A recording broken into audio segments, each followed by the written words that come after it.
آپ محکم کو مخصص کو اٹھا لیں، جو قدیم ترین لغات ہیں، آپ دور حاضر کی کسی چیز کو اٹھا لیں، اقرب کو اٹھا لیں، وہ آپ کو لفظ کے استعمالات بتا رہے ہوتے ہیں۔ یعنی مادے سے آپ اپروچ کرتے ہیں، خود مادے کے کوئی معنی ہوتے ہیں؟ ہرگز نہیں ہوتے۔ ٹھیک ٹھیک ٹھیک، یعنی اس کا کوئی مطلب نہیں ہوتا، وہ تو اصل میں لفظ کی مشترک حقیقت ہے جس سے آپ اس کے اندر جو معنی پیدا ہو رہے ہیں ان کے اشتراک کو سمجھتے ہیں۔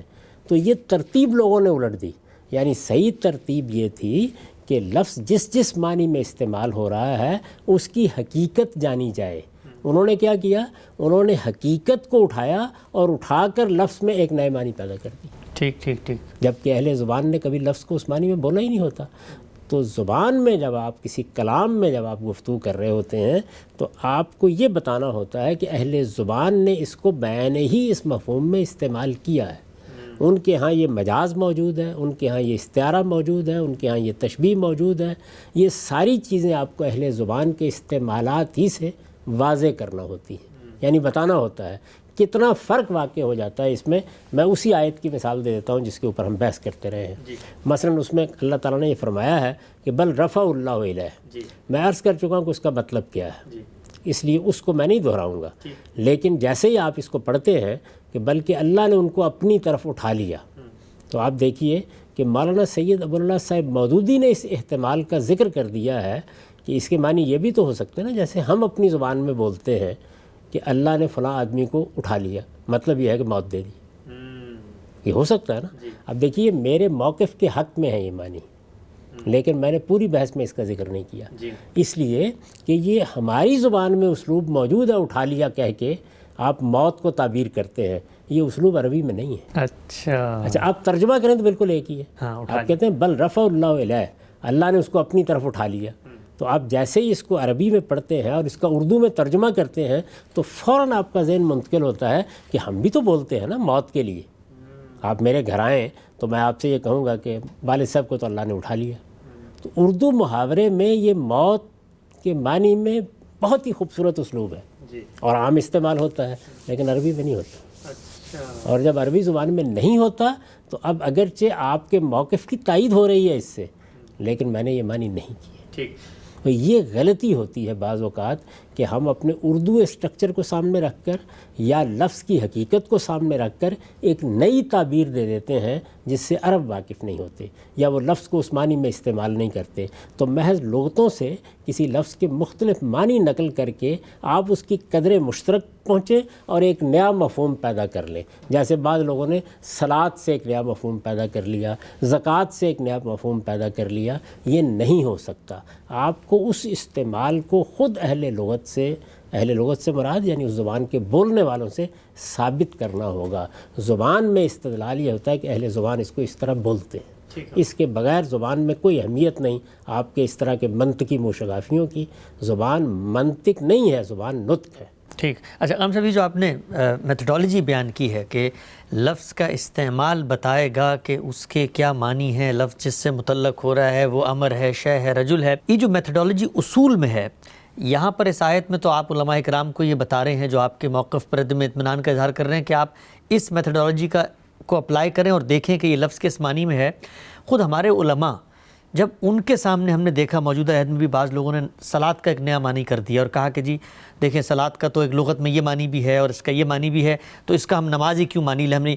تو وہاں پر بھی تو علماء ان لوگوں سے کیا یہی بحث نہیں کر رہے ہوتے کہ یہ جس لفظ کا معنی بتا رہے ہیں یہ تو متعین موجود ہے، لوگ جانتے ہیں، تو آپ اور وہ میتھڈالوجی کے لحاظ سے کیا وہاں پر ایک ہی جگہ اپروچ کر رہے ہیں؟ وہاں بھی یہ غلطی ہوئی کہ جب اس طرح کی بحثیں سامنے آئیں تو اس میں عام طور پر پرانے مفسرین کی آراء نقل کی گئیں یا امت کے اجماع کا حوالہ دیا گیا۔ لغت میں یہ بحث کیسے کرنی چاہیے، کیسے بتانا چاہیے کہ لغت اس کو قبول نہیں کرتی، زبان کے اسالیب اس کو قبول نہیں کرتے، زبان کا علم اس کو قبول نہیں کرتا، یہ بحثیں بعض لوگوں نے اشارتاً کیں لیکن جس درجے میں ہونی چاہیے تھی نہیں ہوئی۔ اچھا، وہاں بھی نہیں ہوئی؟ وہاں بھی نہیں ہوئی، اس لیے کہ ہمارے ہاں اس کا ذوق پیدا نہیں کیا جاتا، ہماری تعلیم میں بھی یہ چیز پیدا نہیں کی جاتی۔ یہ بتانا چاہیے کہ لفظ سفر کیسے کرتا ہے، لفظ مختلف ادوار میں کیسے استعمال ہوتا ہے، لفظ کے استعمالات اس میں کیسے تغیرات پیدا کرتے ہیں۔ اسی لیے ہم یہ بحثیں کر کے بتاتے ہیں کہ آپ قرآن مجید کو سمجھنا چاہتے ہیں تو آپ کو عرب جاہلیت کی زبان میں رسوخ پیدا کرنا چاہیے، آپ کو رسالت مآب صلی اللہ علیہ وسلم کے زمانے کی زبان سیکھنی چاہیے۔ یعنی بعض موقعوں کے اوپر بالکل ملتے جلتے اسالیب ہماری اپنی زبان میں ہوتے ہیں، ان سے غلط فہمی ہو سکتی ہے۔ تو آپ کو یہ بتانا پڑتا ہے کہ یہ اسلوب، یہ انداز، یہ بات فی الواقع عربی زبان میں بھی اسی طریقے سے، اس میں کوئی شک نہیں ہے کہ ایک ہے زبان کا عمومی اسٹرکچر، اس میں 90% چیزیں دنیا کی ساری زبانوں میں مشترک ہوتی ہیں، لیکن جب کوئی خاص تعبیر زیر بحث آ جائے تو وہاں آپ کو اسی طرح اپروچ کرنا ہوتا ہے کہ یہ لفظ عربی زبان میں یا عربوں کے ہاں یا عرب جاہلیت میں کس طرح استعمال ہوتا تھا، اس کا استشہاد کیا جاتا ہے۔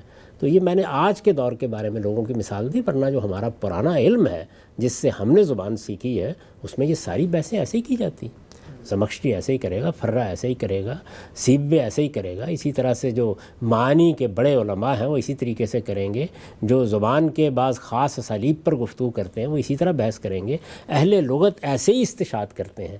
آپ کوئی اچھا لغت اٹھاتے ہیں، جب آپ لسان کو اٹھاتے ہیں، یا آپ جس طرح کے ماضی میں بڑے لغت تھے جن سے خود لسان کو ترتیب دیا گیا ہے، تو اسی طرح بحث کر رہے ہوتے ہیں۔ ہماری اپنی اردو میں ایسے ہی ہوتا ہے، دنیا کی ہر زبان اسی طریقے سے کام کرتی ہے۔ آپ آکسفورڈ ڈکشنری اٹھا کے دیکھیں، وہاں بھی یہی ہوگا، چیمبرز اٹھا کے دیکھیں، اس میں بھی اسی طریقے سے ہوگا۔ یعنی بتایا جائے گا آپ کو کہ شیکسپیئر نے اس لفظ کو اس مفہوم میں استعمال کیا ہے، یہاں ہمارے ہاں بتایا جائے گا غالب نے اس مفہوم میں استعمال کیا ہے، میر نے اس مفہوم میں استعمال کیا ہے۔ تو استعمال لفظ کا در حقیقت لفظ کے معنی متعین کرتا ہے اور سیاق و سباق ترجیح قائم کرتا ہے۔ اسی اصول پر ہمیشہ بات کرنی چاہیے۔ ٹھیک، ہم سب یہ اصول کتنا اہم ہے کہ قرآن مجید کی جو اس مقام کے علاوہ بھی جن مقامات میں اگر کوئی مختلف انحرافات ہوئے تو اسی ذریعے سے ہم اس کو واپس لا سکتے ہیں۔ میں ایک اور مثال آپ کے سامنے رکھنا چاہتا ہوں تاکہ پھر ہم آگے بڑھیں۔ اس مثال سے آپ اس پوری میتھڈالوجی کو مزید واضح کر سکتے ہیں۔ ہم دیکھتے ہیں موجودہ عہد میں کچھ فیمنزم کی تحریکیں اٹھ رہی ہیں، لوگ یہ کہتے ہیں کہ عورت کے بارے میں تعدیب کا معاملہ کیسے ہو سکتا ہے، تو بعض لوگوں نے قرآن مجید کی ایک آیت ہے جس میں وَضْرِبُوهُنَّ کے الفاظ آئے ہیں اور اس کا ترجمہ یہ کرنے کی کوشش کی ہے کہ یہاں پر ضرب سے مراد مارنا نہیں ہے، یہ تعدیب نہیں ہے، بلکہ ضرب کے تو بہت سارے معنی ہوتے ہیں۔ یہاں پر آپ نصیحت کا معنی یا کسی کو کوئی مثال دینا، بیان کرنا، کہانی سنانا، سب کے معنی ہو سکتے ہیں۔ تو وہاں پر بھی کیا ایگزیکٹلی یہی غلطی ہو رہی ہے؟ بالکل یہی غلطی ہو رہی ہے۔ دیکھیے میں نے بتایا نا آپ کو کہ ایک غلطی تو یہ ہوئی ہمارے زمانے میں کہ بعض لوگ جو زبان کے اس پہلو سے پوری طرح واقف نہیں تھے کہ زبان کا ورکنگ نالج حاصل کر لینا یہ تو آسانی سے ہو جاتا ہے۔ اس ورکنگ نالج کے ساتھ جب انہوں نے دیکھا کہ اچھا جب ہم عربی لغت کھولتے ہیں تو اس میں تو مادے ہوتے ہیں، اس میں تو سے حرفی بعض چیزیں ہیں جن سے لفظ بنتا چلا جاتا ہے، اس سے لفظ کے کئی ابواب وجود میں آ جاتے ہیں۔ تو یہ جب انہوں نے دیکھا تو انہوں نے خیال کیا کہ لفظ کے کوئی اصل معنی بھی ہوتے ہیں یا مادے کے کوئی معنی بھی ہوتے ہیں، جبکہ یہ بالکل بے بنیاد بات تھی۔ جو آدمی زبان سے واقف ہے وہ ہنس دے گا اس بات کو سن کر، یہ کیا چیز ہے جو بیان کی جا رہی ہے، یہ تو دیکھا جائے گا استعمال کیا ہے۔ بالکل اسی طرح کی ایک غلطی یہ ہوئی کہ لفظ اصل میں جس طرح انگریزی زبان میں ہے نا کہ آپ پریپوزیشن تبدیل کرتے جائیے، لفظ اپنے معنی تبدیل کرتا چلا جائے گا، اسی طرح لفظ کے ساتھ اس کے فاعل اور مفعول کے اسناد سے مفہوم میں تبدیلیاں ہونی شروع ہو جاتی ہیں۔ اچھا، یعنی آپ ضربہ مثلاً بولیں گے تو یہ مثال دینے کے معنی میں ہے، لیکن ضربہ کا مفعول عورت بن رہی ہے یا مرد بن رہا ہے یا جانور بن رہا ہے تو یہ معنی اس میں نہیں ہو سکتے۔ یعنی یہ دیکھیے میں نے ضرب المثل اردو میں بولا ہے جی، تو میں ضرب المثل بولوں گا تو اس سے ضرب المثل مراد لی جائے گی۔ اگر کسی جگہ میں نے تنہا ضرب بول دیا تو ضرب المثل مراد ہو جائے گی، اس کی نہیں ہوگی نا۔ تو بالکل اسی طرح سے صلے کیا استعمال ہوئے ہیں، یعنی دیکھیے قرآن میں یہ لم یخروا علیہا صما و عمیانا، اگر اس لم یخروا لہا کر دیا جائے اس کو تو مطلب بالکل اور ہوگا، اور لم یخروا علیہا ہے تو مطلب بالکل اور ہوگا۔ خود میرے ساتھ ایک زمانے میں اسی زاویہ نظر کے بعد لوگوں نے ایک بحث کیا، اور میرے خطوط مکاتیب میں کہیں موجود ہوگی، تو انہوں نے کہا کہ دیکھیے اس کے معنی تو یہ ہو جائیں گے کہ ان کو جھک جانا چاہیے، یعنی یہ بات بیان ہوئی ہے۔ تو میں نے کہا کہ بھائی لم یخروا علیہا میں یہ معنی کیسے پیدا ہو جائیں گے؟ خرہ کے بعد یہاں علا کا صلہ آیا ہے، اس سے وہ مضمون نہیں مراد لیا جا سکتا۔ عربیت اس سے اباح کرتی ہے، گیٹ انٹو کے جو معنی ہیں وہ گیٹ ٹو کے نہیں ہو سکتے، یعنی گیٹ آؤٹ کے نہیں ہو سکتے، یا گیٹ آؤٹ کے نہیں ہو سکتے۔ عربی زبان میں بالکل اسی طریقے سے پریپوزیشن اور صلات کی تبدیلی سے لفظ بالکل اور معنی میں آتا ہے، اب دیکھیں نا، رغبہ ان آپ نے بول دیا اور رغبہ الیہ بول دیا، تو رغبہ الیہ کا مطلب ہے کسی چیز کی طرف رغبت اختیار کرنا، اس کی طرف بڑھنا، اور رغبہ ان کا مطلب ہے اس سے اعراض کرنا، اس سے گریز کرنا۔ آپ یہ دیکھیے کہ دونوں جگہ رغبہ ہے، لیکن صلے کی تبدیلی نے بالکل الٹ مفہوم اس میں پیدا کر دیا۔ تو یہ دیکھنا چاہیے، اس پہ بڑی نفیس بحث امام فرائی نے کی ہے۔ یہ جو قرآن مجید میں سورہ تحریم کی آیت ہے، فقط سغت قلوبکما، کہ یہ جو سغو ہے یا سغت ہے، اس کا مطلب کیا ہے، اور انہوں نے بتایا ہے کہ اس کے معنی کرنے میں ایک غلطی ہوئی، جس سے آپ دیکھیے کہ مدعا بالکل الٹ کے رہ گیا۔ یہ رسالت مآب صلی اللہ علیہ وسلم کی ازواج مطہرات کے حق کی طرف میلان کو بیان کر رہا تھا، آپ نے ان کے دل کی ٹیڑھ اس سے مراد لے لی، اس لیے کہ زاغت کے معنی میں لفظ کو لے لیا گیا۔ یہ صرف اسی چیز کو نہ پہچاننے کا نتیجہ ہے۔ تو عربی زبان میں یہ دیکھنا ہوگا آپ کو کہ لفظ استعمال کس طرح ہوا ہے، کس مفعول کے ساتھ استعمال ہوا ہے۔ میں نے آپ کو بتایا نا کہ ہر فعل کے بارے میں یہ جاننا چاہیے کہ اس کا مفعول رجل بنے گا تو معنی اور ہوں گے۔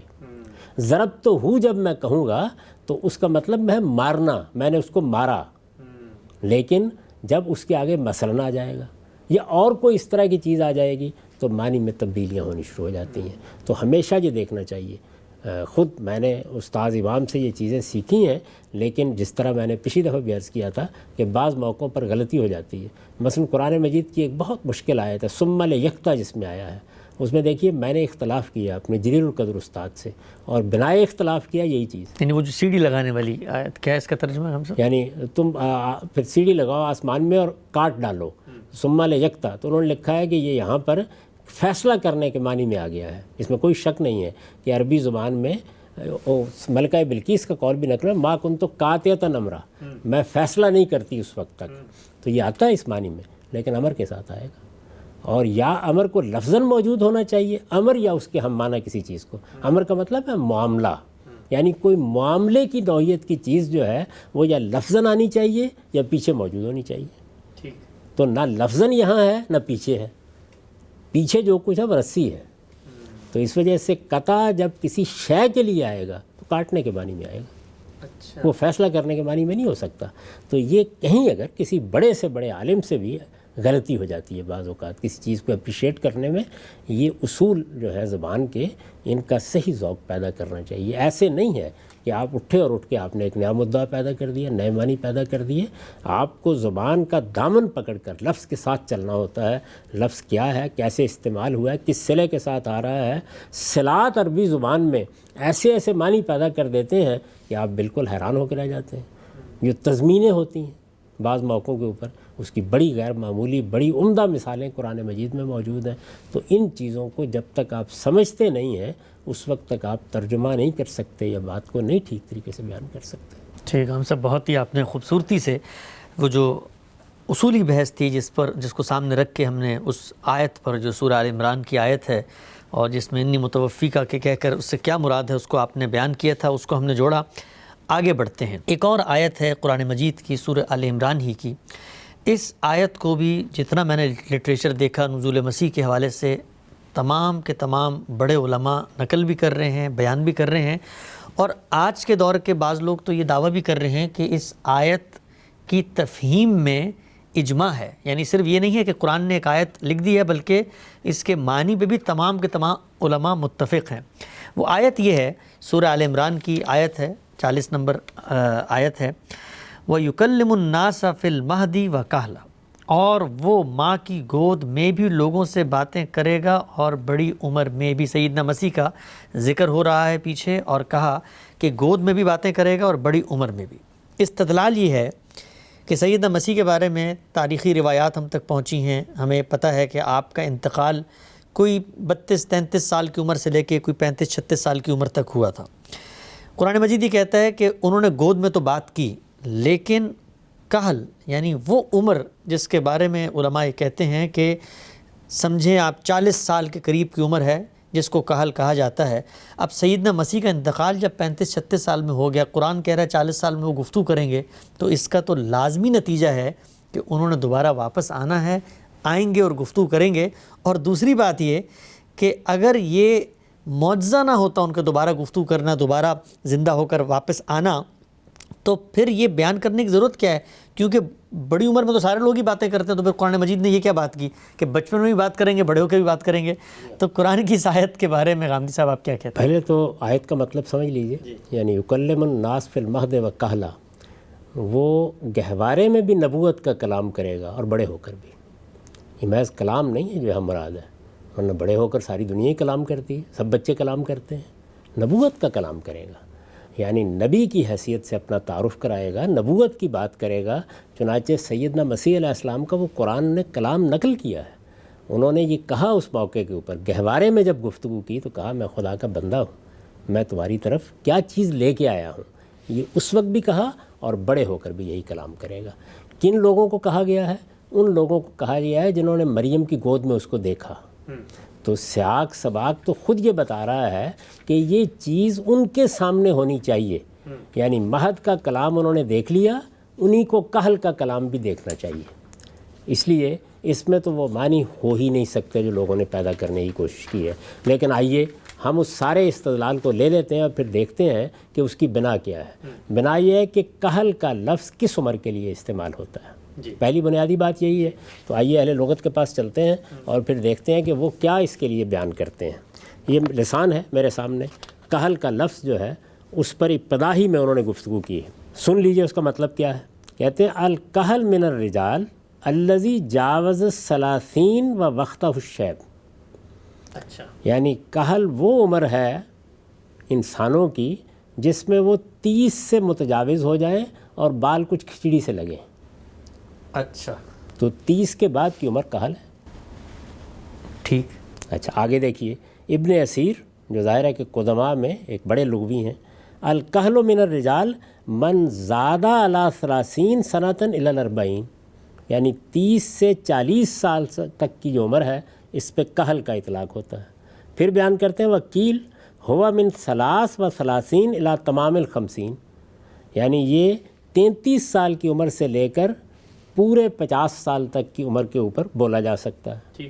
اچھا مزید ایک قول لکھتے ہیں ہوا من 34 الی 51، یعنی یہ 34 سال سے عمر کے لے کر 51 سال کی عمر تک بولا جا سکتا ہے۔ اچھا، تو اب یہ دیکھیے کہ کہل کے معاملے میں کیا طے ہو گیا ہے کہ یہ کس عمر کے لیے بولا جا رہا ہے۔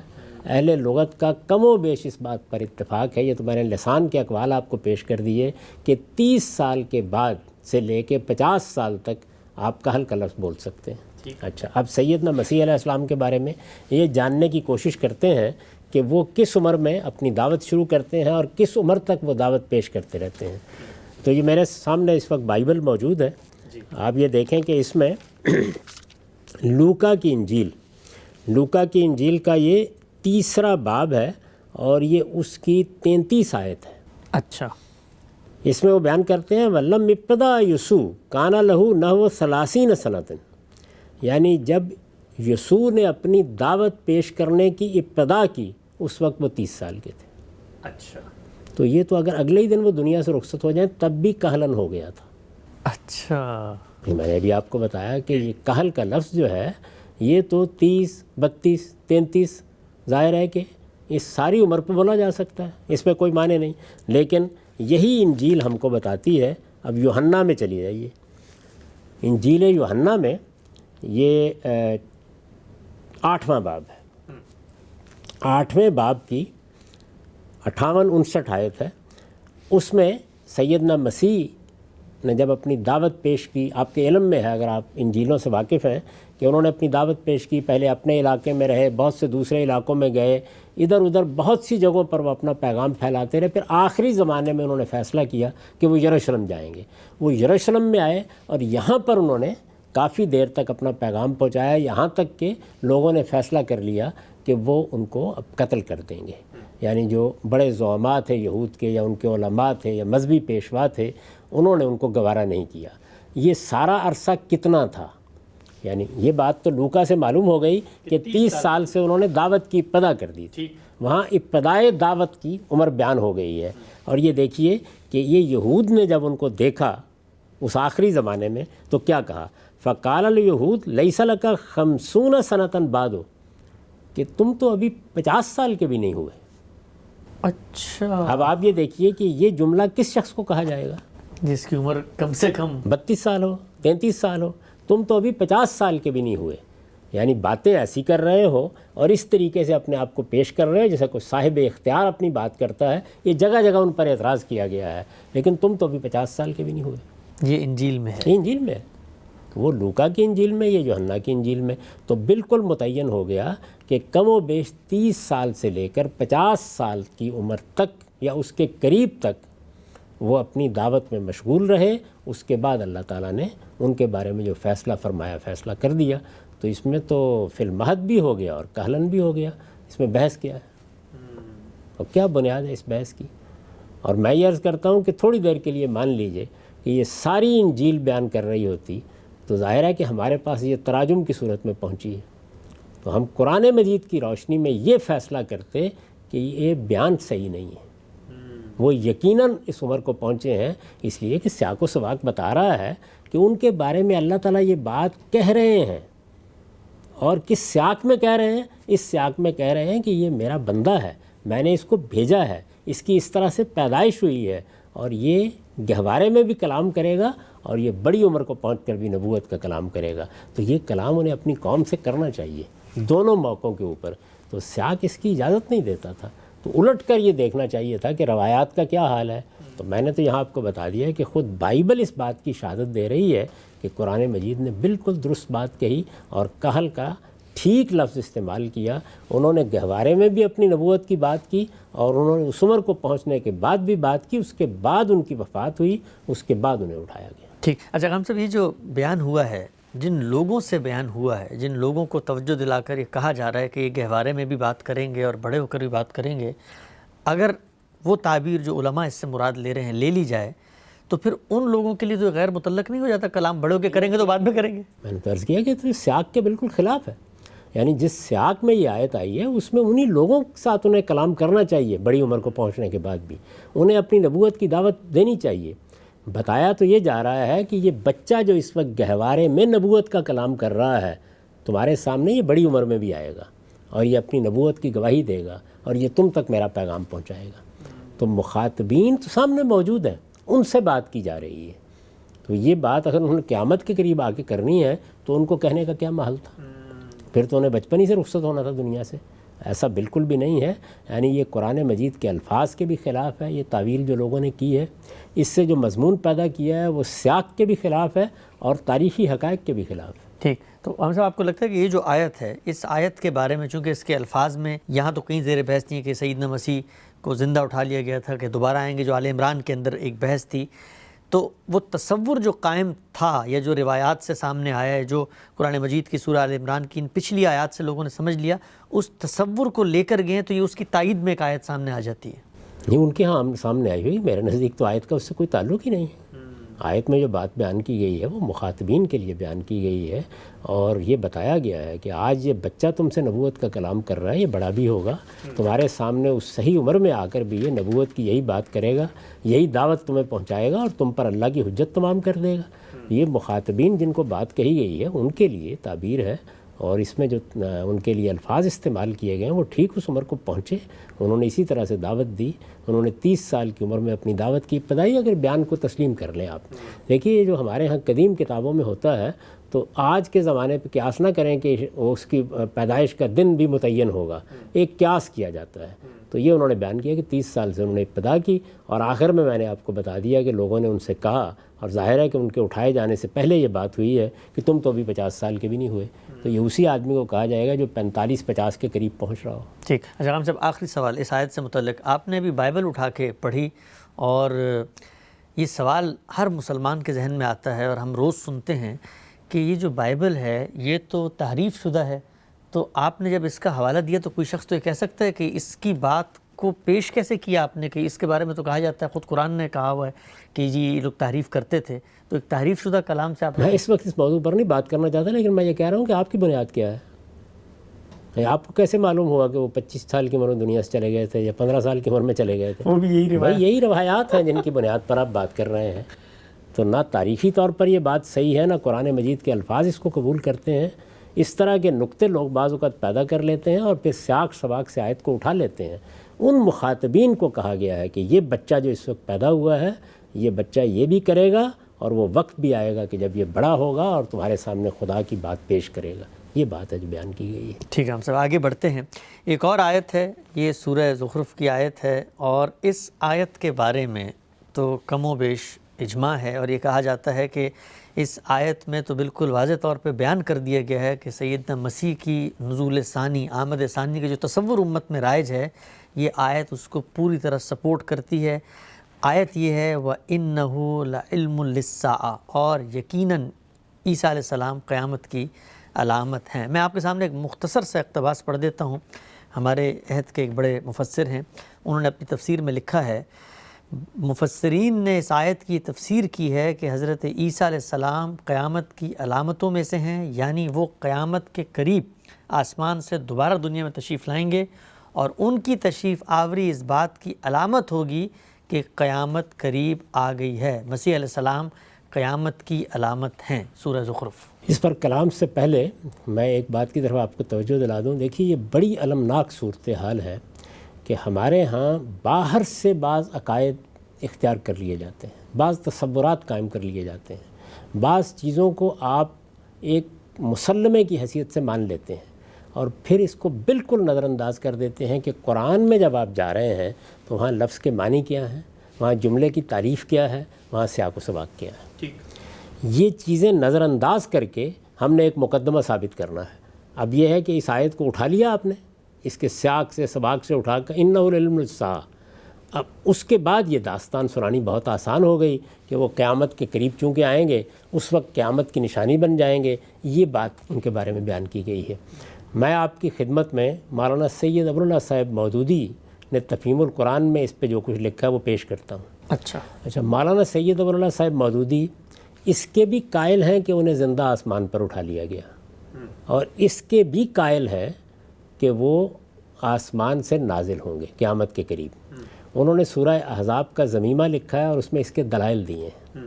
ہم اس سے پہلے بھی یہ بات بیان کرتے آ رہے ہیں، لیکن اس کے ساتھ بہرحال وہ ایک جلیل القدر عالم کی حیثیت سے یہ بھی گوارا کرنے کے لیے تیار نہیں ہوتے کہ قرآن مجید کے سیاق سباق سے ہٹ کر کوئی معنی آپ پیدا کر دیں۔ تو ذرا دیکھیے کہ وہ اس پر کیا تبصرہ کر رہے ہیں، اس سے آپ کو اندازہ ہو جائے گا کہ ہمارے ہاں لوگ قرآن مجید کے ساتھ کیا معاملہ کرتے ہیں۔ یہ سورہ زخرف کی آیت ہے جی، یہ بہت دلچسپ ہے۔ مولانا سید ابواللہ صاحب مودودی دیکھیے، یعنی وہ میرے نقطہ نظر کے حامی نہیں ہیں، جی، ہم نے تو ان کی کتاب سے روایتیں پیش کی تھیں ساری۔ ان کی کتاب سے روایتیں پیش کی ہیں۔ دور حاضر میں وہ اسی قدیم تصور کو اپنے خوبصورت اسلوب میں اپنی تفسیر میں بھی بیان کرتے ہیں، اپنی کتابوں میں بیان کرتے ہیں۔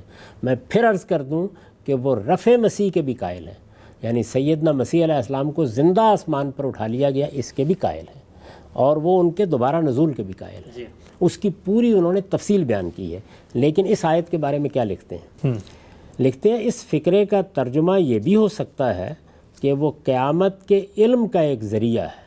انہوں نے متن میں ترجمہ کیا ہے، اور وہ قیامت کی ایک نشانی ہے۔ اب نیچے لکھ رہے ہیں اس فکرے کا یہ ترجمہ بھی ہو سکتا ہے کہ وہ قیامت کے علم کا ایک ذریعہ ہے، یعنی حضرت مسیح۔ یہاں یہ سوال پیدا ہوتا ہے کہ وہ سے کیا چیز مراد ہے؟ اچھا، یعنی اس میں ہے وَإِنَّهُ لَعِلْمٌ لِلسَّاعَةِ، اور وہ قیامت کی ایک نشانی ہے یا وہ قیامت کے علم کا ایک ذریعہ ہے۔ پیچھے سیدنا مسیح کا ذکر ہے، تو ظاہر ہے کہ وہ ایک ضمیر ہے، تو اب ضمیر کا مرجع کیا ہے، یہ سوال پیدا ہوتا ہے۔ اچھا، اس آیت میں عیسیٰ علیہ السلام کا لفظ نہیں لکھا ہوا کہ؟ اس آیت میں یہ لفظ نہیں ہے، اس سے پیچھے ان کا ذکر ہے۔ ٹھیک ہے، یعنی اس سے پیچھے سیدنا مسیح علیہ السلام کا ذکر ہو رہا ہے، اس کے بعد آیا ہے وَإِنَّهُ لَعِلْمٌ لِلسَّاعَةِ، اور وہ قیامت کی ایک نشانی ہے یا قیامت کے علم کا ایک ذریعہ ہے۔ یہ دوسرا ترجمہ کیا مولانا سید ابواللہ صاحب مودودی نے۔ اب اس میں یہ سوال پیدا ہوتا ہے نا کہ وہ سے کیا مراد ہے، تو وہ کہتے ہیں یہاں یہ سوال پیدا ہوتا ہے کہ وہ سے کیا چیز مراد ہے۔ حضرت حسن بصری اور سعید بن جبیر کے نزدیک اس سے مراد قرآن ہے۔ عجیب، تو پھر اجماع کیسے ہوا اس آیت کے اوپر؟ تو وہی میں نے عرض کیا ہے کہ ہم جب باہر سے کوئی تصور لے کے آ جاتے ہیں تو پھر یہ باور کرانا شروع کر دیتے ہیں کہ اس پہ اجماع ہو گیا ہے، سب کی ایک ہی رائے ہے۔ آپ ایک ایسی چیز کے بارے میں استدلال کرنے جا رہے ہیں جو قرآن کے لیے اجنبی ہے، ایسی جگہ سے استدلال کیے جہاں دوسری رائے کی گنجائش نہ ہو. اس کے بغیر استدلال ہوگا کیسے؟ تو آپ ذرا سنیے. یہاں یہ سوال پیدا ہوتا ہے کہ وہ سے کیا چیز مراد ہے.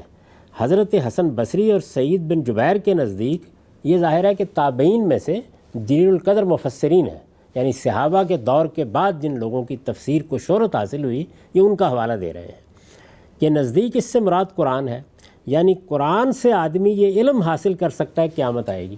وہ کہتے ہیں کہ وَإِنَّهُ الْعِلْمُ لِلسَّاعَةِ کا مطلب ہے کہ یہ قرآن قیامت کا علم حاصل کرنے کا ذریعہ ہے. اچھا، قرآن قیامت کی نشانی ہے، یہ ایک مطلب ہے. یعنی قرآن سے آدمی یہ علم حاصل کر سکتا ہے کہ قیامت آئے گی. اب دیکھیے مولانا سید ابواللہ صاحب مودودی اس پہ تبصرہ کرتے ہیں. وہ کہتے ہیں لیکن یہ تفسیر سیاق و سباق سے بالکل غیر متعلق ہے. ٹھیک. ایک عالم ایسے تنقید کرے گا، یعنی انہوں نے ان دونوں بزرگوں کی رائے کو قبول نہیں کیا. وہ معمولی لوگ نہیں ہیں. کیا دلیل دے رہے ہیں؟ لفظ کی دلیل نہیں ہے، جملے کی دلیل نہیں ہے. وہ کہتے ہیں سیاق و سباق کے خلاف ہے. تو ظاہر ہے کہ تیسری چیز یہی ہوتی ہے. لیکن یہ تفسیر سیاق و سباق سے بالکل غیر متعلق ہے. سلسلہ کلام میں کوئی قرینہ ایسا موجود نہیں ہے جس کی بنا پر یہ کہا جا سکے کہ اشارہ قرآن کی طرف ہے. اچھا، اس میں بھی دیکھیے بڑی خوبصورت بات انہوں نے کی ہے کہ سلسلہ کلام میں کوئی قرینہ، معاف کیجیے گا، کوئی قرینہ ایسا موجود نہیں ہے. یعنی ہم جب سورہ قدر کو پڑھتے ہیں تو اس میں بھی ایسے ہی شروع ہو جاتا ہے اِنَّا أَنزَلْنَاهُ فِي لَيْلَةِ الْقَدْرِ، لیکن وہاں خود انزلنا کا لفظ اس بات کا قرینہ ہے کہ قرآن مراد ہے. قرینہ یا لفظ میں ہوتا ہے، یا سیاق میں ہوتا ہے، یا اسلوب بیان میں ہوتا ہے، یا شان کلام میں ہوتا ہے. وہ کہتے ہیں کوئی قرینہ ایسا موجود نہیں ہے کہ اس کو قرآن سے متعلق مانا جائے. ٹھیک. اچھا، اب جب آپ قرآن سے متعلق نہیں مانیں گے تو ظاہر ہے پیچھے حضرت مسیح کا ذکر ہے. بالکل. اب دیکھیے سنیے، دوسرے مفسرین، یعنی پہلے انہوں نے ایک گروہ کا ذکر کیا، اس میں دو بڑے لوگوں کے نام لیے. دوسرے مفسرین قریب بالاتفاق یہ رائے رکھتے ہیں کہ اس سے مراد حضرت عیسیٰ ابن مریم ہے. ٹھیک. یعنی اب باقی جتنے مفسرین ہیں ان میں بھی کچھ اختلاف ہے، لیکن زیادہ تر بہت بڑی تعداد میں یہی مانتے ہیں کہ اس سے حضرت عیسیٰ ابن مریم مراد ہے، اور یہی سیاق و سباق کے لحاظ سے درست ہے. ٹھیک. میرے جلیل القدر استاذ امام امین حسن اصلاحی نے بھی بالکل یہی رائے قبول کی ہے. یعنی وَإِنَّهُ لَعِلْمٌ لِلسَّاعَةِ میں انہو کی ضمیر کا مرجع قرآن کو نہیں، سیدنا مسیح کو مانا ہے. ٹھیک. میں نے بھی البیان میں یہی رائے اختیار کی ہے. عجیب. اچھا. یعنی یہ بات کہ اس سے مراد قرآن لے لیا جائے، یہ نہیں ہو سکتا، اس کا کوئی قرینہ نہیں ہے. لہٰذا پیچھے سیدنا مسیح علیہ السلام کا ذکر ہے، انہی کے بارے میں فرمایا ہے. مجھے بھی اس سے اتفاق ہے، مولانا سید ابواللہ صاحب مودودی کو بھی اس سے اتفاق ہے، استاد امام کو بھی اس سے اتفاق ہے، اس لیے کہ سیاق سباق اسی کا تقاضا کر رہا ہے. یہاں تک اتفاق ہو گیا. آگے چلیے. دوسرے مفسرین قریب بالاتفاق یہ رائے رکھتے ہیں کہ اس سے مراد حضرت عیسیٰ ابن مریم ہے، اور یہی سیاق و سباق کے لحاظ سے درست ہے. اس کے بعد یہ سوال پیدا ہوتا ہے کہ جناب کو قیامت کی نشانی یا قیامت کے علم کا ذریعہ کس معنی میں فرمایا گیا ہے؟ جو بنیادی سوال ہے. ابن عباس، مجاہد، اکرمہ، قتادہ، سدی، ضحاک، ابو المالیہ اور ابو مالک کہتے ہیں، یہ بھی پہلے دور کے یعنی تابعین تبع تابعین میں سے جو جلیل القدر مفسرین ہیں، ان کے نام انہوں نے لیے، کہ وہ یہ کہتے ہیں کہ اس سے مراد حضرت عیسیٰ کا نزول ثانی ہے. یہ رائے آپ نے بیان کی ہے ابھی جو ہے، یعنی ان کا دوسری بار نازل ہونا، جس کی خبر بکثرت احادیث میں وارد ہوئی ہے. اور آیت کا مطلب یہ ہے کہ وہ جب دوبارہ دنیا میں تشریف لائیں گے تو معلوم ہو جائے گا کہ قیامت اب قریب ہے. یہ بالکل وہی تفسیر انہوں نے نقل کر دی، اور یہ بتا دیا کہ کافی بڑے بزرگوں نے اس کی یہ تفسیر کی ہے. اب دیکھیے اس پہ تبصرہ کرتے ہیں. میں پھر عرض کر دوں، مولانا سید ابواللہ صاحب مودودی سیدنا مسیح کے دوبارہ نزول کے قائل ہیں، اس کے دلائل دیتے ہیں، اس کے اوپر ایک پورا ضمیمہ انہوں نے لکھا ہے. لیکن تبصرہ سنیے کیا کر رہے ہیں. پہلے پھر ذہن نشین کر لیجئے. ان تمام بڑے مفسرین کا نام لے کے وہ کہتے ہیں کہ وہ اس سے حضرت مسیح کا قیامت سے پہلے دوبارہ نازل ہونا مراد لیتے ہیں، اور آیت کا مطلب یہ بتاتے ہیں کہ عیسیٰ علیہ السلام یا مسیح ابن مریم اس مفہوم میں قیامت کی نشانی ہے کہ وہ قیامت کے قریب جب آئیں گے تو معلوم ہو جائے گا کہ اب قیامت آنے والی ہے. یہ مطلب بیان کرتے ہیں. ہونا یہ چاہیے تھا نا کہ مولانا سید مولانا صاحب مودودی خود اس کے قائل ہیں کہ سیدنا مسیح کو دوبارہ آنا ہے، تو وہ قبول کرتے ہیں اس کو. لیکن آپ تبصرہ سنیے، وہ لکھتے ہیں، پھر سن لیجئے کہ کون کون لوگ ہیں. ابن عباس، مجاہد، اکرمہ، قتادہ، سدی، ضحاک، ابو العالیہ اور ابو مالک، یہ بڑے لوگ ہیں. یہ کہتے ہیں کہ اس سے مراد حضرت عیسیٰ کا نزول ثانی ہے، دوبارہ آسمان سے آنا، جس کی خبر بکثرت احادیث میں وارد ہوئی ہے، جس کو خود مولانا سید مولانا صاحب مودودی مانتے ہیں. اور آیت کا مطلب یہ ہے کہ وہ جب دوبارہ دنیا میں تشریف لائیں گے تو معلوم ہو جائے گا کہ قیامت اب قریب ہے. آپ نے بھی یہی نقل کیا ہے. تبصرہ سنیے، لیکن ان بزرگوں کی جلالت قدر کے باوجود یہ ماننا مشکل ہے کہ اس آیت میں حضرت عیسیٰ کی آمد ثانی یعنی دوسری آمد کو قیامت کی نشانی یا اس کے علم کا ذریعہ کہا گیا ہے. جی میں نے خود ہی تنقید فرما دی مولانا مودودی نے. میں یہ کہتا ہوں قائل ہیں اس کے، لیکن یہ اتنی غیر متعلق بات ہے کہ جیسے انہوں نے پہلی بات کو قبول نہیں کیا، اس کو بھی قبول نہیں کیا. اچھا اب سنیے، اس لیے دلیل دے رہے ہیں اس کی، اس لیے کہ بعد کی عبارت یہ معنی لینے میں مانے ہے. اچھا، یعنی جو عبارت اس کے بعد ہے یہ کہتے ہیں کہ وہ یہ معنی لینے میں مانے ہے. ان کا دوبارہ آنا تو قیامت کے علم کا ذریعہ صرف ان لوگوں کے لیے بن سکتا ہے جو اس زمانے میں موجود ہوں گے یا اس کے بعد پیدا ہوں گے. یعنی جو ان کے دوبارہ نزول کے زمانے میں ہوں گے یا تو ان کے لیے نشانی بنے گا، اور یا ایک مرتبہ جب وہ دوبارہ آ جائیں گے تو بعد والے لوگوں کو آپ کہہ سکیں گے کہ دیکھیے مسیح علیہ السلام آ گئے تھے، اس وجہ سے قیامت اب قریب ہے. تو وہ کہتے ہیں کہ وہ اگر قیامت کی نشانی بنیں گے تو یا تو جب وہ دوبارہ آئیں گے اس زمانے کے لوگوں کے لیے نشانی بنیں گے، اور یا بعد میں پیدا ہونے والے لوگوں کے لیے بن سکتے ہیں. یعنی اولین مخاطبین کے لیے نہیں بنیں گے. یعنی آپ سنیے نا کہ آپ کیا بات کہہ رہے ہیں. یعنی پہلے انہوں نے یہ بات بیان کی کہ ان بزرگوں کی جلالت قدر کے باوجود یہ ماننا مشکل ہے کہ اس آیت میں حضرت عیسیٰ کی آمد ثانی کو قیامت کی نشانی یا اس کے علم کا ذریعہ کہا گیا ہے. کیوں؟ اس لیے کہ بعد کی عبارت یہ معنی لینے میں مانے ہے. یعنی یہ انہ لعلم للساعہ کے بعد جو عبارت آ رہی ہے اس کو اگر آپ سامنے رکھیں تو یہ معنی لے نہیں سکتے. ان کا دوبارہ آنا تو قیامت کے علم کا ذریعہ صرف ان لوگوں کے لیے بن سکتا ہے جو اس زمانے میں موجود ہوں یا اس کے بعد پیدا ہوں. کفار مکہ کے لیے یعنی مکہ کے کافروں کے لیے آخر وہ کیسے ذریعہ علم قرار پا سکتا تھا کہ ان کو خطاب کر کے یہ کہنا صحیح ہوتا کہ پس تم اس میں شک نہ کرو. عجیب. اچھا، یعنی پوری آیت یہ ہے کہ وَإِنَّهُ لَعِلْمٌ لِلسَّاعَةِ فَلَا تَمْتَرُنَّ بِهَا وَاتَّبِعُونِ، اور وہ دراصل قیامت کی ایک نشانی ہے، پس تم اس میں شک نہ کرو اور میری بات مان لو. یہی سیدھا راستہ ہے. تو اگر قیامت کی نشانی کفار مکہ کے لیے وہ نہیں ہے تو ان کو یہ بات کہنے کا محل کیا ہے؟ تو دیکھیے پہلی تنقید کیا تھی کہ پیچھے سیدنا مسیح کا ذکر ہے، کوئی قرینہ نہیں ہے کہ اس سے قرآن مراد لی جائے، اس لیے وہ معنی نہیں ہو سکتے. دوسری تنقید کیا ہے کہ آیت کے بعد جو خطاب کیا گیا ہے وہ کفار مکہ کو خطاب کر کے کہا گیا ہے کہ یہ نشانی ہے. آج کچھ لوگ ہیں ان کو آپ کہہ رہے ہیں کہ دیکھو یہ فلاں جو آسمان کے اوپر ایک چیز نمودار ہوئی ہے یہ قیامت کی نشانی ہے.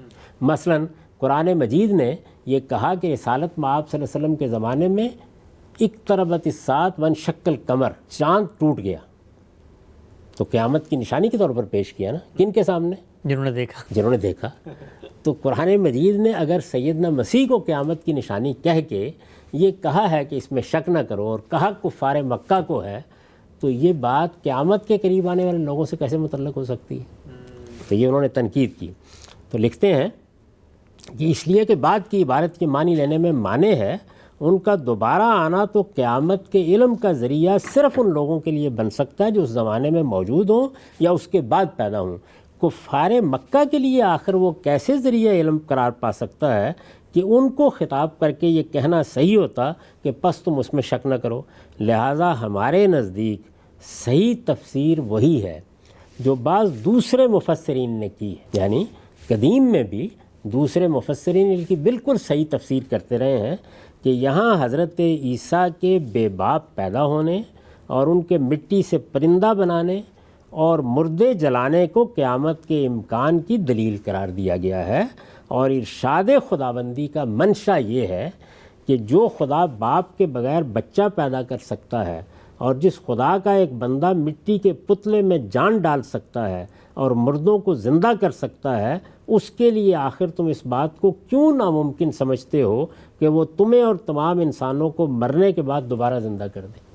یعنی گویا سیدنا مسیح کو اس میں قیامت کی نشانی اس معنی میں قرار دیا گیا ہے کہ ان کی شخصیت جس طرح کے غیر معمولی معجزات کے ساتھ آئی، جس طرح کی ان کی غیر معمولی پیدائش ہوئی، جس طرح کہ ان کی وفات کے موقع کے اوپر بھی کسی کو جسم بھی نہیں ملا اور تاثر پیدا ہو گیا کہ زندہ آسمان پر چلے گئے ہیں، یہ اتنی غیر معمولی چیزیں جو ان کی ذات سے وابستہ ہیں، یہ در حقیقت اللہ تعالیٰ نے توجہ دلا کے ان حقائق کی طرف کفار مکہ سے یہ کہا ہے کہ وہ قیامت کی نشانی تھی۔ ٹھیک، ہم سب تو یہ دوسرے مفسرین کی تفسیر ہے، اسی کو انہوں نے قبول کیا ہے، اسی کو استاد امام نے قبول کیا ہے، اسی کو میں نے بھی قبول کیا ہے، اس اضافے کے ساتھ کہ سیدنا مسیح کی جو دینونت برپا ہوئی، یعنی ان کے ذریعے سے ان کی قوم کو جو سزا دی گئی، وہ قیامت تک جاری ہے۔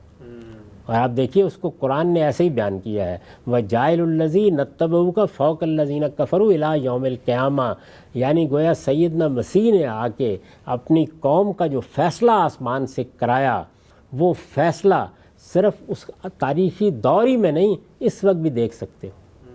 یعنی جو پیشین گوئی کی تھی اللہ تعالیٰ نے ان کے بارے میں کہ میں تیرے ماننے والوں کو، تیرا انکار کرنے والوں پر قیامت تک بالادست رکھوں گا، یہ بالادستی ہر موقع پر پکار کر کہہ رہی ہے کہ سیدنا مسیح نشانی تھے اس بات کی کہ دیکھو قیامت آنے والی ہے۔ تو یہ مطلب ہے آیت کا، اس کا کوئی ان کے دوسرے نزول سے تعلق نہیں ہے۔ اب یہ خیال نہ کیجیے کہ میں نے مولانا سید ابواللہ صاحب مودودی کو یہاں اپنی تائید میں پیش کیا ہے، نہیں، ان کے استدلال کو اپنی تائید میں پیش کیا۔ استدلال بالکل درست ہے، اور یہی علم کا طریقہ ہے کہ آپ استدلال کی بنیاد کے اوپر کسی بات کو قبول کریں گے یا رد کریں گے۔ میں اپنے جلیل القدر استاذ کی بہت سی چیزوں کو قبول کرتا ہوں استدلال کی بنیاد کے اوپر، یہاں بھی میں نے ان کی دلیل کی قوت آپ کو دکھائی ہے کہ ایک آدمی جو وہی رائے رکھتا ہے جس کو ثابت کرنے کے لیے یہ حضرات بات کر رہے ہیں، لیکن قرآن کے سیاق سباق کو سامنے رکھ کے قبول کرنے سے انکار کر دیتا ہے۔ میرے نزدیک ان کی یہ تنقید بالکل درست ہے، آیت کا ہرگز یہ مطلب نہیں ہے۔ یہ کفار مکہ کو کہا گیا ہے کہ دیکھو سیدنا مسیح کی شخصیت کو جدال کا موضوع نہ بناؤ، وہ تو قیامت کی نشانی ہے اور ہر دور میں قیامت کی نشانی ہے، اپنی پیدائش کے لحاظ سے، اپنے معجزات کے لحاظ سے، اور ان کے ذریعے سے جو قیامت صغریٰ ان کی قوم کے لیے برپا ہے، وہ اس وقت برپا ہو کے ختم نہیں ہو گئی عاد و سمود کی طرح، وہ قیامت تک دیکھی جا سکتی ہے۔ اس وقت بھی میں اور آپ دیکھ سکتے ہیں کہ جو بات کہی گئی تھی کہ اے مسیح میں تجھے وفات دوں گا، تجھے اپنی طرف اٹھاؤں گا، تجھے ان لوگوں سے پاک کروں گا اور تیرے ماننے والوں کو قیامت تک بالادست رکھوں گا، وہ بالادستی اس وقت بھی قائم تھی جب یہ آیت نازل ہوئی، وہ آج بھی قائم ہے اور یہ قیامت تک قائم رہے گی۔ قرآن نے اسی طرح اس کو بیان کیا ہے، یہ قیامت کی نشانی ہے، نہ کہ حضرت مسیح کا دوبارہ آنے کا یہاں کوئی ذکر ہو رہا ہے۔ ہم سب بہت ہی آپ نے خوبصورتی سے اور بڑی تفصیل سے اس آیت کے بارے میں بتایا، اور یہ جو غلط فہمی جس کا میں نے شروع میں اظہار کیا، کہا ہی جاتا ہے کہ جی ان آیات کی ترجمے، ان کے مدعا، ان کی تفسیر، ان کے مفاہیم پر اجماع ہے۔ آپ نے یہ بھی بتا دیا کہ اجماع نہ صرف یہ کہ نہیں ہے، بلکہ جو رائے آپ اس آیت کے بارے میں اپنا رہے ہیں وہی رائے خود بڑے بڑے جلیل القدر علماء نے بھی اپنائی ہے۔ اور اس آیت کا مطلب کیا ہے؟ ہمارا وقت یہاں پر غام صاحب خاتمے کی طرف پہنچتا ہے، ایک آیت اور باقی ہے اور پھر کچھ متفرق ضمنی اعتراضات ہیں، اور اس کے بعد لوگ یہ چاہتے ہیں کہ آپ کی زبانی سمجھیں، جانیں کہ یہ تصور کیسے پیدا ہوا، مسیحیوں کے اندر کیسے پیدا ہوا، یہ جو روایات ہیں یہ سامنے آئیں تو اصل روایات کیا ہیں، یہ باتیں کیسے اتنی پھیل گئیں، پوری بات کیا ہے جو آپ نے پہلی نشست میں کہا تھا کہ آپ آخر میں جا کے بتائیں گے، اس کو بھی انشاءاللہ زیر بحث لائیں گے۔ اور قرآن مجید کی وہ آیت کہ جس میں یہ کہا گیا ہے کہ اہل کتاب میں ایک بھی ایسا نہ بچے گا جو حضرت عیسیٰ علیہ السلام کی موت سے پہلے ان پر ایمان نہ لا چکا ہو، اور پھر اس کی تفسیر بھی لوگوں نے یہی کہی ہے کہ نزول مسیح سے متعلق ہے، اس پر ہم تفصیلی بات کریں گے۔ نشست کا وقت ختم ہوتا ہے، انشاءاللہ دوبارہ حاضر ہوں گے۔ بہت شکریہ آپ کے وقت کا۔ بہت شکریہ۔